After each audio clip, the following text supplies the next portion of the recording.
Salut! Ça te dirait d'en savoir un peu plus sur le goût? Alors la meilleure manière de comprendre, tu sais, c'est d'expérimenter. Pour découvrir ou redécouvrir ce sens qu'on utilise tous les jours sans vraiment y penser, je te propose de faire quelques petites expériences sur ta langue.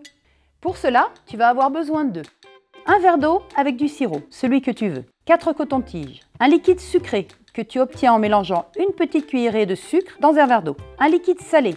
Pour cela, verse un quart de cuillerée de sel dans un verre d'eau, un liquide acide fait en mélangeant un demi-jus de citron ou une petite cuillerée de vinaigre dans un verre d'eau, un liquide amer comme du café noir, un bonbon à la menthe ou de l'eau avec du sirop de menthe.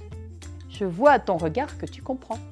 Et oui, nous avons reconstitué ici les 4 des 5 saveurs primaires que sont le sucré, le salé, l'acide et l'amer. La 5e saveur, c'est l'umami.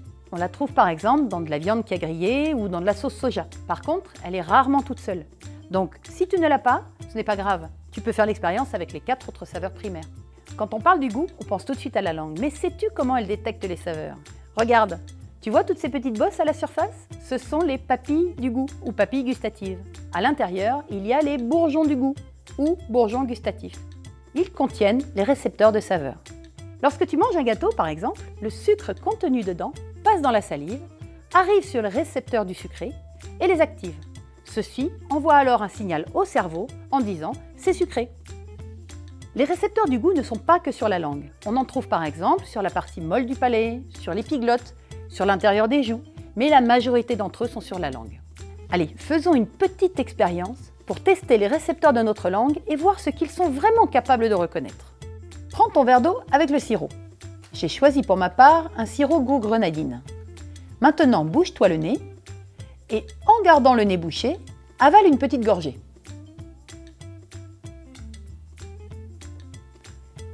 Est-ce que tu sens le goût de sucré? Mais est-ce que tu sens le goût de grenadine? Et non, tu ne le sens pas. Alors à présent, débouche-toi le nez et respire un petit coup. Ça y est, tu la sens? En fait, c'est dans ton nez que se trouvent les récepteurs au parfum. Surprenant, non? C'est pour ça que quand on a le nez très bouché, on ne sent plus le goût des aliments.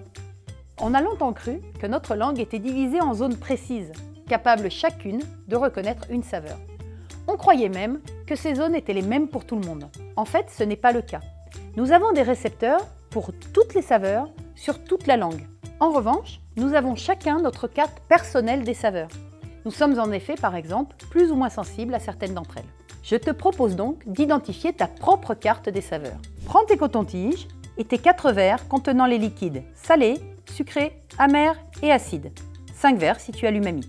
Trempe un premier coton-tige dans le premier verre, l'acide par exemple, et pose-le sur différents endroits de ta langue. Sur la pointe, sur les côtés vers le milieu, sur les côtés à l'arrière et au milieu de la langue. Pour chacun des endroits testés, note si tu sens la saveur acide et si oui, si tu la sens fortement ou faiblement. Tu peux par exemple dessiner ta langue sur un papier et noter pour chaque zone testée 2 plus si tu sens la saveur acide très fortement, un seul plus si tu la sens moyennement ou un moins si tu ne la sens pas. Lorsque tu as fini de cartographier pour la saveur acide, tu peux recommencer avec d'autres couleurs pour les autres saveurs. Si tu as fait ça avec tes copains, comparez vos cartes ensuite pour voir les différences. Et tu sais quoi? Si tu pouvais tester ton chat, tu t'apercevrais qu'il ne reconnaît pas du tout le sucré. Il n'a tout simplement pas les récepteurs pour cette saveur. Notre langue contient également des récepteurs du toucher, comme ceux de notre peau. Elle est donc capable de savoir si les aliments sont durs ou mous, secs ou humides, froids ou chauds. Et parfois, les récepteurs du froid ou du chaud se trompent. Prends le bonbon à la menthe. Il est à température ambiante, n'est-ce pas? Maintenant, mets-le dans ta bouche. Tu as l'impression qu'il est froid. Bizarre, non? Que se passe-t-il? Il y a un produit présent dans la menthe qui active les récepteurs du froid. Ils envoient alors un signal au cerveau en disant « c'est froid », alors que pas du tout. De même, il y a un produit dans le piment capable d'activer les récepteurs sensibles au chaud. C'est pour cela qu'on a l'impression d'avoir la bouche en feu après en avoir mangé. Rigolo, non? Nous avons donc sur la langue des récepteurs capables d'identifier les saveurs, d'identifier le chaud et le froid, la consistance.